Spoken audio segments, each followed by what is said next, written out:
Bonjour à tous et bienvenue dans ce nouvel épisode de nos podcasts Paroles d'experts d'Energetica Natura. Aujourd'hui, on est ravis de recevoir le docteur Anne Lucas, docteur en pharmacie, spécialiste en santé métabolique. Bonjour Anne. Bonjour, merci de m'accueillir encore une fois dans votre podcast. Merci d'avoir accepté cette invitation pour parler d'un sujet dont on entend beaucoup parler en ce moment, la créatine. Alors, j'ai tout de suite senti beaucoup d'enthousiasme de ton côté pour faire ce podcast sur la créatine. Est-ce que tu peux nous dire un petit peu plus les raisons de cet enthousiasme? Alors oui, ce sont des raisons qui sont vraiment purement personnelles à l'origine. Alors j'aime pas trop mêler le professionnel et le personnel, mais effectivement, moi pendant longtemps, je pense comme une grande partie de la population, je pensais la créatine réservée aux haltérophiles, disons-le, aux bodybuilders. Et donc forcément, je n'étais pas vraiment amenée à la prescrire, à la conseiller. Et puis une histoire familiale m'a amenée à m'intéresser à la créatine puisque j'ai une de mes cousines qui regardera peut-être ce podcast d'ailleurs, qui a eu sa dernière petite fille en même temps que j'ai eu mon dernier petit garçon.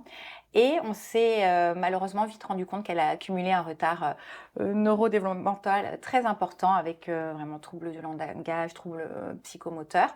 Et après toutes les investigations qu'on a pu faire, on a fini par poser un diagnostic. Elle a un syndrome de déficience cérébrale en créatine avec une mutation génétique sur la GANT qui fait qu'elle n'a pas la possibilité de synthétiser la créatine et donc elle a une absence totale, hein, on le voit sur l'examen, de créatine au niveau cérébral. Ce qui explique ce retard psychomoteur, neurodéveloppemental extrêmement important. Et c'est là que je me suis dit, mais mon Dieu, finalement, on avait une vision très étriquée de la créatine. Et la créatine est essentielle pour tous les êtres humains pour pouvoir bénéficier d'un développement cognitif, moteur optimal. Et quand son traitement a été mis en place, au bout d'à peine quelques semaines, elle a dit son premier mot. On l'a vu se mobiliser, à être beaucoup plus en relation plus facilement avec les autres et ça m'a passionnée. Donc ça fait 1 an et demi à peu près que je me suis mise à découvrir, à faire mes recherches sur la créatine. Et aujourd'hui, effectivement, la créatine, pour moi, ça fait partie de tous mes protocoles. C'est intéressant justement à travers cette mutation génétique qui est vraiment une raison médicale, mais de nous aider à comprendre justement notre synthèse endogène de créatine, comment ça se passe et puis dédiaboliser aussi ce nutriment qu'on a parfois considéré comme dopant. Or, notre organisme en produit. Tu peux revenir sur les principales étapes de la synthèse de créatine? Bien sûr, c'est vraiment essentiel, mais comme pour tout sujet, de revenir à la base, à la physiologie, à la biochimie. Et effectivement, cette molécule, on la synthétise nous-mêmes. Donc, il faut la dédiaboliser. Si on est capable de la synthétiser, c'est que elle a un intérêt. Et encore une fois, on dit souvent, il y a ce continuum entre la maladie, donc cet état vraiment le plus avancé, cette mutation génétique, et puis notre propre synthèse endogène qui peut être optimale. Et nous, médecins fonctionnels, micronutritionnistes, on intervient sur toutes ces nuances de gris. On est là pour essayer d'optimiser notamment cette synthèse endogène et éventuellement venir supplémenter si la synthèse endogène n'est pas suffisante. Alors, revenons au mécanisme. Comment synthétise-t-on la créatine? On a besoin de 2 acides aminés pour la première étape, l'arginine et la glycine. Et on va avoir l'action d'une première enzyme qui s'appelle l'AGAT, l'arginine, glycine, amylinotransférase. Donc on va venir fixer ces 2 acides aminés ensemble. Et il existe d'ailleurs des mutations génétiques également sur l'AGAT. Et ensuite, on obtient cette molécule qui s'appelle, ce métabolite intermédiaire, qui s'appelle le guanidinoacétate. Et ce guanidinoacétate, il va être méthylé. Ok? Et donc, je pense que tous les experts en micronutrition savent aujourd'hui quels sont les micronutriments qui interviennent dans la méthylation. Et donc, on va utiliser cette fameuse GANT, donc guanidinoacétate méthyltransférase, qui va venir fixer un groupement méthyle sur le guanidinoacétate pour fabriquer la créatine. Voilà, donc on sait aujourd'hui très bien comment est-ce qu'on produit la créatine de manière endogène. Alors justement, puisqu'on sait comment notre organisme la produit, avant de proposer une supplémentation en médecine fonctionnelle, on va essayer d'optimiser tous les mécanismes endogènes pour justement parfaire cette synthèse endogène de créatine. Quels sont les différents leviers dont on va disposer pour améliorer cette synthèse endogène? comme je dis toujours, le savoir, c'est le pouvoir. Donc, comme maintenant on maîtrise parfaitement les étapes, on va pouvoir intervenir à chacune de ces étapes. Notamment, première étape, nous avons besoin de ces 2 acides aminés, glycine, arginine. Donc, il va falloir optimiser les apports de protéines dans l'assiette. Et on connaît notamment une protéine intéressante qui nous permet d'avoir de la glycine. Donc, voilà un moyen d'optimiser les apports des précurseurs. Et ensuite, sur notre seconde étape, c'est la méthylation, c'est le SAM, c'est le donneur de méthyle universel. Donc c'est la méthionine qui intervient, qui va donner le SAM. Et donc il faut optimiser tout ce cycle de la méthylation, le fameux cycle de l'homocystéine. Donc là, on va faire intervenir les vitamines du groupe B, la B6, la B9, la B12 et la B2 qui est le cofacteur de la méthyltétrahydrofolate réductase, la MTHFR. Donc c'est vrai que on a aujourd'hui un marqueur biologique, en biologie fonctionnelle qu'on pourrait utiliser et qui nous permettrait justement d'évaluer la capacité de chaque individu à faire ce processus de méthylation et potentiellement, au lieu d'aller donner directement de la créatine qui reviendrait à un traitement symptomatique, essayer d'optimiser cette méthylation pour favoriser cette étape 2 et que l'individu, le patient, puisse par lui-même optimiser sa synthèse endogène de créatine. Néanmoins, ça peut rester insuffisant parce que vous savez que la synthèse endogène, elle est en moyenne de 1 gramme par jour. Et ensuite, on a les apports alimentaires qui sont aussi normalement chez un omnivore environ de 1 gramme. Et on a besoin d'un peu plus. Donc, on peut à la fois optimiser les processus endogènes, ce qui n'empêchera pas, dans de très nombreuses situations, de devoir supplémenter. Et du coup, tu as parlé des apports alimentaires.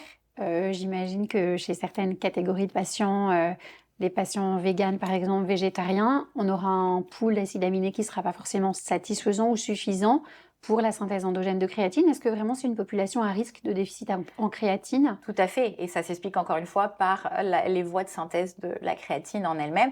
On a besoin d'avoir ces acides aminés en quantité suffisante, et c'est vrai que toutes les catégories de modèles alimentaires où il y a des évictions importantes et notamment des protéines animales, ils sont plus à risque de manquer des précurseurs pour pouvoir synthétiser la créatine de manière endogène. C'est vrai qu'on va retrouver notamment la créatine en elle-même en quantité relativement importante dans la viande, dans les protéines, dans les produits animaux, dans le cartilage, dans le collagène. Donc ça va être intéressant d'essayer de recommander, d'avoir une alimentation carnée, une alimentation animale, mais bon, on sait aujourd'hui que pour des raisons diverses et variées, certaines personnes souhaitent diminuer leur consommation de produits animaux et c'est vrai qu'ils seront donc plus à risque d'avoir des déficits en créatine, en tout cas pas des apports suffisants et qu'il faudra les supplémenter. Donc les véganes, végétariens, végétaliens, mais aussi les seniors, bien entendu, les sportifs qui souhaitent optimiser leur performance. Et puis, le CADEMA nous fait dire que l'individu en croissance, pour tous les processus neurodéveloppementaux, ça peut être intéressant d'optimiser les apports en créatine. C'est intéressant de voir justement le spectre très large des potentielles personnes à qui la créatine peut être bénéfique. Alors, une fois qu'on l'a produite de façon endogène, comment ça marche dans notre organisme? Quels sont les principaux mécanismes sur lesquels, les principales réactions physiologiques sur lesquelles la créatine va être intéressante et bénéfique? Ok. Alors la créatine, on l'a donc longtemps attribué, on lui a attribué un intérêt dans les sports d'explosivité, puisque c'est cette voie de la phosphocréatine avec production d'ATP. Aujourd'hui, je pense qu'il faut reconsidérer la créatine comme étant vraiment au cœur du métabolisme énergétique. La créatine, grâce à la créatine, on va être capable de régénérer notre ATP. Il faut savoir qu'en fait, on ne stocke pas notre ATP et l'ATP peut pas diffuser comme ça. Donc en fait, a été mis en place un mécanisme qui est super intéressant, la navette phosphocréatine. Et en fait, quand on va produire l'ATP au niveau de la mitochondrie, la créatine va rencontrer une isoforme, on va dire, de la créatine kinase, et donc elle va rendre le phosphate à l'ADP pour régénérer l'ATP. Donc, ce qui veut dire que finalement, toutes nos cellules qui ont une haute demande énergétique et qui ont besoin d'ATP vont se servir de la phosphocréatine pour régénérer l'ADP en ATP. Donc, c'est pas que pour le muscle. Oui. Donc c'est vrai que c'est très intéressant d'avoir cette notion aussi d'optimisation du métabolisme énergétique. Sur la santé musculaire, c'est quelque chose qu'on avait déjà entendu.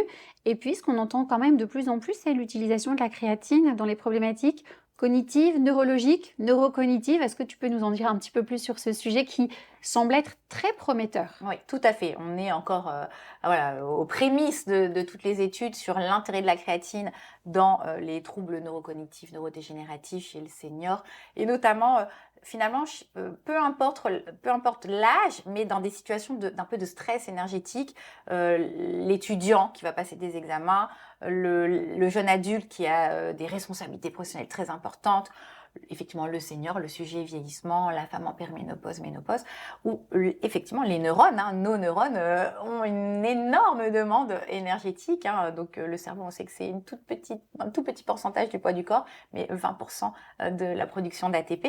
Donc sans ATP, le cerveau, la neurotransmission ne peut pas se faire. Donc la créatine, elle est hyper importante. Et pour saturer, pour permettre au cerveau d'obtenir des quantités de créatine plus importantes, suffisantes, c'est beaucoup plus compliqué que dans le muscle. C'est pour ça que les études en général sont faites sur des doses plus élevées, 10, 15, 20 grammes de créatine, alors que dans le muscle, on est plutôt sur 3 à 5 grammes. Et encore une fois, prenons la pathologie extrême. Oui. Bon, si on revient au cas d'Emma, sans créatine cérébrale, il est impossible d'avoir un développement neurocognitif possible. Impossible. Voilà. Oui. Tout à fait. Donc, ce sont des études prometteuses. Et effectivement, si on parle de toutes ces nuances, nous, on ne va pas prendre en charge un patient qui a effectivement une mutation génétique sur la GAP. Ce n'est pas notre rôle. Par contre, tous les sujets qui pourraient bénéficier d'un apport en créatine pour optimiser leur capacité neurocognitive dans des périodes de charge mentale importante, pourquoi s'en priver? Absolument, pourquoi s'en priver? Et est-ce que tu peux te référer à des études robustes justement sur les bénéfices santé de la créatine dans ces différentes nuances d'utilisation de la créatine? Alors c'est vrai que la créatine, on dit toujours, c'est sans doute le principe actif le plus étudié, le plus sécure aujourd'hui. Les études sont extrêmement robustes dans le domaine de la santé musculaire, chez l'adulte jeune, pour tous les axes en fait qui nous intéressent en santé musculaire, c'est-à-dire la quantité de muscles, mais aussi la qualité, c'est-à-dire la force, la fonction, la puissance. Et également la récupération. Et chez le senior, il y a aussi de nombreuses études qui mettent en avant une augmentation de la masse musculaire et donc la prévention et la lutte contre la sarcopénie, ce qui est essentiel. Aujourd'hui, on dit que le muscle, c'est la vie. Pour vieillir, vivre le plus longtemps possible en bonne santé, il faut préserver sa masse musculaire. La créatine devrait donc faire partie de nos protocoles longévité. Absolument, c'est vraiment peut-être le nutriment longévité dont on parle le plus en ce moment. Et on voit des gros écarts de doses entre l'utilisation de la créatine dans la santé musculaire et sur le métabolisme énergétique, des doses très très élevées sur la santé cognitive. Quel est ton point de vue, toi, sur ces différences de doses? Est-ce que tu pourrais réexpliquer un petit peu ces gros écarts à nos thérapeutes? Oui, alors c'est ce que je vous expliquais tout à l'heure. En fait, pour pouvoir saturer le muscle, 3 à 5 grammes, c'est suffisant. Mais si on veut avoir un impact au niveau neurocognitif, il faut que cette créatine, elle passe la barrière hémato-méningée. Et la demande est plus importante et le passage est plus difficile. C'est pour cela que les études partent sur des doses au moins de 10 grammes. Voilà. Donc quasiment 2 fois plus que dans les autres indications. Mais souvent, j'essaye de rassurer un petit peu les prescripteurs en leur rappelant que lorsqu'on a une mutation et qu'on n'a pas du tout de synthèse de créatine, les apports vont de 400 mg à au moins 800 mg par kilo de poids et par jour. C'est-à-dire chez un individu, si je prends encore une fois le cas d'Emma, qui pèse une dizaine de kilos, elle est déjà à 5 grammes. 5-6 grammes. Donc, c'est vraiment un complément alimentaire qui est extrêmement sécure, sur lequel, même si vous êtes à 10 grammes, 15 grammes, 20 grammes, il n'y a aucun effet indésirable signalé. Bien entendu, une bonne hydratation. On va avoir tendance aussi, si on est sur des doses importantes, à fractionner les prises sur la journée, 3 à 4 prises. Mais honnêtement, si on prend 3 à 5 grammes par jour, en une prise, logiquement, il n'y a pas de problème. Oui, c'est intéressant aussi de rassurer sur la sécurité d'emploi de ce nutriment. Sur la santé cognitive, est-ce que tu peux partager les principales pathologies sur lesquelles ça a été étudié pour l'instant et c'est extrêmement prometteur? Tout à fait. Tout ce qui va être déclin cognitif, bien entendu. Donc, on pourrait envisager chez tout senior qui commence à avoir une fonction neurocognitive qui est ralentie, de pouvoir mettre en place un complément en créatine.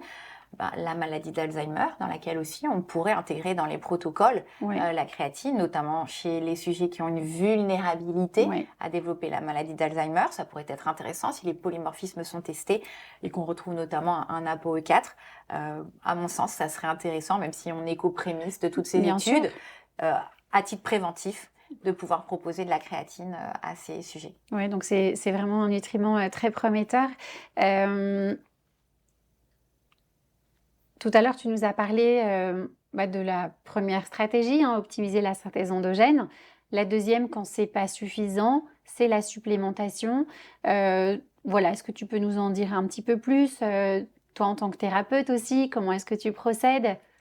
Donc effectivement, une fois qu'on s'est dit, j'ai analysé le modèle alimentaire, je vois à peu près s'il y a des apports ou pas, est-ce que j'arrive à peu près ou 1 gramme chez un omnivore d'apport en créatine. J'ai optimisé les mécanismes endogènes.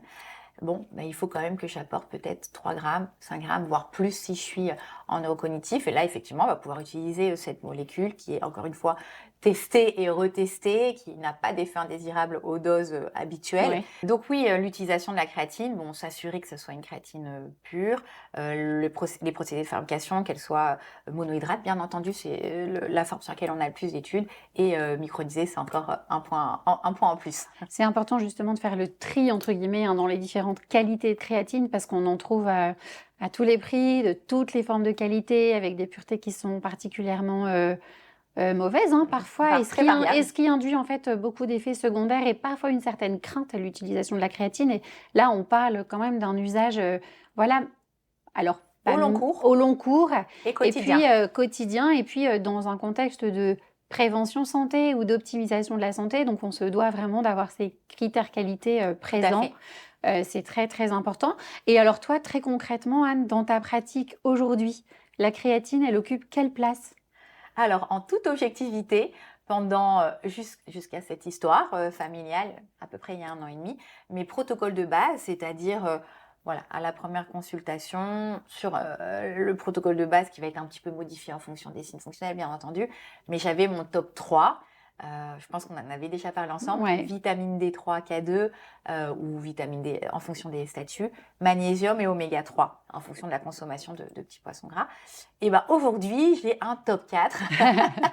Aujourd'hui, tous mes protocoles comprennent de la créatine à des dosages un peu différents, encore une fois en fonction de l'alimentation, du contexte clinique, mais il est 9 fois sur 10, je dirais que la créatine fait partie de mes protocoles de base aujourd'hui. C'est sûr que cette synergie entre la santé musculaire, la santé mitochondriale et la santé mentale, c'est vraiment des atouts incontournables dans la prise en charge d'aujourd'hui des patients en médecine fonctionnelle. Exactement. On a l'objectif de leur permettre de vivre le plus longtemps possible en bonne santé, et c'est un trépied essentiel.